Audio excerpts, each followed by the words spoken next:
Let me know if you can see it all okay. That's all good. That's all good. Wonderful. Thank you. So how do we build that resilience? How do we lead through that change? What is that approach, brain-based approach, that can be used to do this? Now, starting with that question, well, what makes that difference? I've spent now more than a decade looking for patterns of between those high performers who can really thrive with that difference and those who struggle. And those are three main points that make that difference between those. So first of all, it's our ability to regulate our internal emotions and to be able to regulate things such as our stress, cravings, our emotional impulses. So it's really ability to regulate our internal world. Now, the second aspect is now our ability to successfully adapt to changes. So now, even if you think from that point of view of me moving to a different country, I had to very quickly adapt to the new environment, to the new change. So that different aspect that leads to the success is our ability to be flexible and nearly change our identity and who we are, the way we lead our lives, the way we do things, and our even belief systems and mindset that now matches what is required of us in this new environment. And the third aspect there is our ability to apply our knowledge and our awareness into practice. As you will know, there are a lot of people who spend their lives reading all of the books in the world, attending every seminar and every conference, and yet their lives doesn't get any better. So how do we apply that in practice? How do we make it happen? And I want to start with this. What is the biggest obstacle that can prevent us from successfully doing all of those three things? And that is our evolutionary heritage. And there is one of my favorite quotes by Charles Darwin, and he said that it is not the strongest nor the most intelligent that survive, but the one that is most responsive to change. And I love this because as much as it applies to evolution, actually it's so relevant now, today, in this modern world, where the pace of change is bigger than we have ever experienced before, and our success, our ability to thrive in this new environment really depends on how successfully we are able to adapt to this change. And that applies to both individuals, but also to businesses, how well they're able to adapt to this new environment that we are experiencing right now.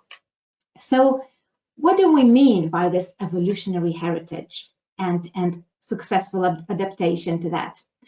Now, you think about this. Our evolution is millions of years long, and first reptiles have evolved more than 300 million years ago, and then followed by all of this mammalian evolution, and only 6 million ago that we've started this human evolution. And if we compare our modern environment, the way we live today, and if we compare that in our 24-hour day, this modern world that we live today would be really a last few seconds within that 24-hour clock time. So we still have now those primary brain parts that are from these reptilian and mammalian parts of evolution. And our logical part of the brain is still very new and is still very modern. And yet we think of ourselves as these rational, logical human beings, but in reality, most of the time we are driven by these very, very powerful evolutionary impulses, cravings, and emotional drives of our much older reptilian, mammalian parts of the brain. And the reason why we often struggle to adapt is because for that reason that we think that we are these logical, rational beings, and we underestimate these powerful evolutionary drives that drive our habits, behaviors, emotions subconsciously. So a lot of my work and things that I do is helping people to understand how instead of fighting ourselves, how we can make our brain and our neuroscience work for us and drive our well-being and performance in a direction that we wanted to see. And this battle between logical, rational mind and all of these subconscious influences, you could compare that to, let's say, your goals and New Year's resolutions. You set your goal, you set your New Year's resolutions, you know what's good for you, but a few weeks down the line, you're back to your old habits, unhealthy routines, and all of these previous ways of doing and being.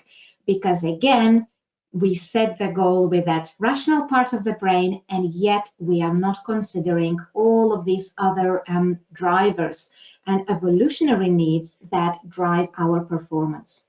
So what are those evolutionary needs? What are those principles that drive us? So here is my theory of the research from neuroevolutionary psychology and neuroscience. And that could be very simply summarized in 3 categories, what I call the C of human needs. So the first is our safety and survival. The second need that drives us is exploration and learning and growth. And the third is affiliation and that sense of belonging, being part of the group. So let's look at each of those in turn and see what do they really mean to us today in a modern environment. How do they manifest in our daily lives?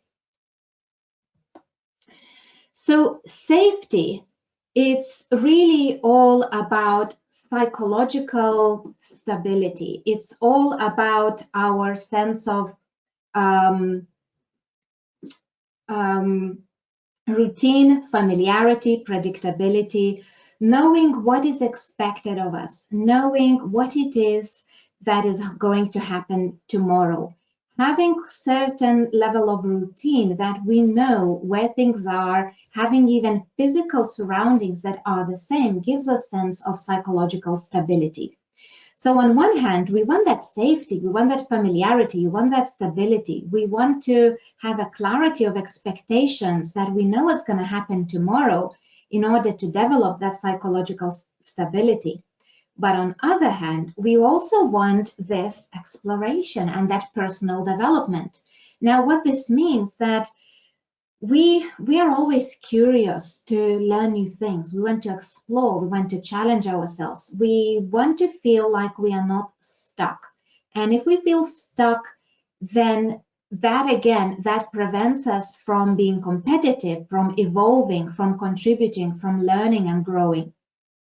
The third is that affiliation and that culture of belonging. So if you think about this, for millions of years, we would have not been able to survive on our own. We can only survive as part of the group. And therefore, that sense of belonging and being part of the group and that contribution and love and belonging and being appreciated, being needed is very, very important. Because if we don't feel that we are needed, if we don't feel like we are contributing to that bigger sense of purpose and to that bigger community, if we are not needed, then we are at the risk of being excluded. And that then again goes back to threatening our safety and survival, because for millions of years we would have not been able to survive on our own. So when we find ourselves in this challenging, threatening situation where it's full of change, it's full of unpredictability, ask yourselves, what can you do to provide some of those basic needs for yourself, but also for the people that you need? And how can we provide some of those needs for them? And in terms of safety, that goes back to things such as having very, very clear channels of communication and having stable ways of working, knowing what is expected of them. And how do we communicate in a way that it's very clear to them what exactly we need to do, how exactly we need to do that, and also why we need to do this.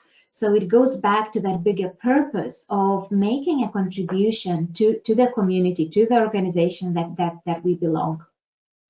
Now, unless that safety is there, people will not be able to take that next step of exploring and learning and adapting to those challenges, because that personal development and ability to maybe acquire some new skills that are now needed of you in that new environment can only be satisfied when your safety and survival is met first, because that is always the biggest need.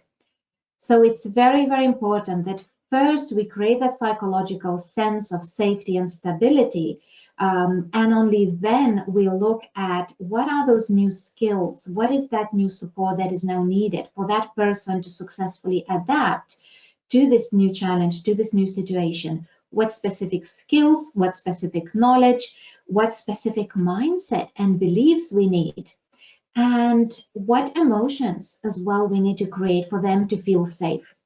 And that again goes back to that belonging and being able to feel like we are part of something bigger. We are experiencing this together. And it's very important there at work that we create environment for the team to exchange their personal ways of being and doing. It's not just about the targets, but it's connecting on that human level of how we are the same, how we are all together on the same similar journey and sharing this together. So I think that's a very, very brief snippet of what we have. And if you are interested to learn more, I will be presenting as well, leading a workshop on the conference on 18th of March, where we'll be looking more at that first aspect of our ability to regulate our emotions and our ability to regulate our internal state of being and build that stress resilience here and now. So that will be much more interactive, much more hands-on, where you can try some of those practical approaches, how exactly you can then apply some of those evolutionary needs into practical approaches and use it to build your resilience individually, but also to build organizational resilience and support team that you are leading. And for those of you who would like to explore more individual support, I'd love to invite you as well to book a session with me. I am doing a lot of work to support now organizations and leaders through this change, and I'm offering a free consultation. There's no obligation chat to really explore what support and what help is needed for you right now, and what systems can you put in place to support your organization and the people you lead. So we're building that individual and organizational resilience.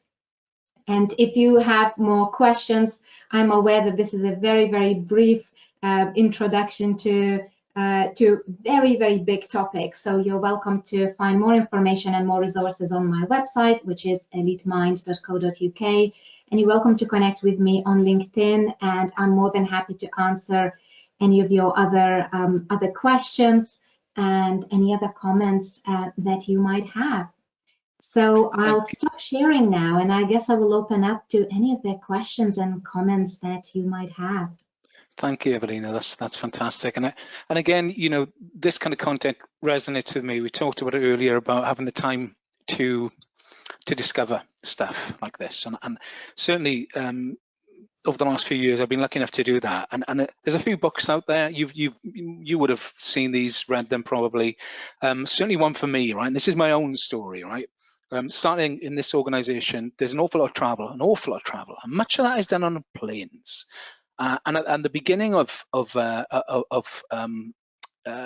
my sort of journey in SCI, I didn't particularly like plane flight. It wasn't great, and I tried to find out why I didn't like plane flight. But I also tried to dig into why certain managers and certain leaders have more of a toxic sort of impact on teams and stuff like that. So I read the Chimp Paradox by Steve Peters, which was I didn't read it all. I read probably the first few chapters, and sort of said, I get it now, I understand it. And what I was able to do, believe it or not, over time, it does take practice, and you, as you rightly said, I was able to control it, and I still do, control that fight or flight thing, control the older part of the brain. Once you understand that what the brain's made up of 7 bits, the neocortex is new, it's mammalian, and the rest of it is rep. Once you understand that, you can come to terms with why you feel. And when those little voices are saying things about, why does the engine sound like that?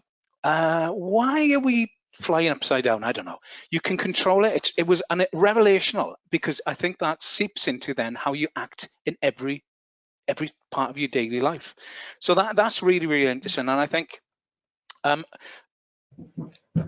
also been reading. If I can expand a little bit on that, I think definitely Steve Peters has a lot of great insights into separating this neocortex, this rational human brain, and what he calls our chimp that needs to be, controlled and managed. I don't necessarily agree sometimes with some of his approaches, because what he's created through his chimp paradox is kind of vilified some of those older parts of our brain, saying, well, this is a chimp that need to be managed, need to be controlled, need to be, held on a lead.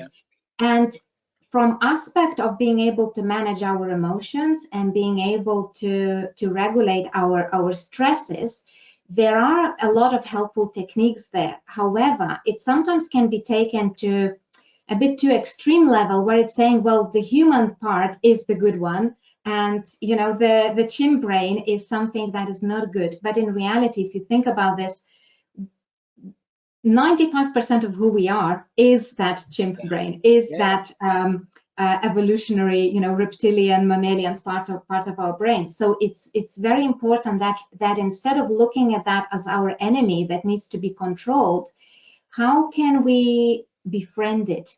How can we make it work for us? Because if we are able to do that instead, those evolutionary parts have been there for way longer than our human parts were.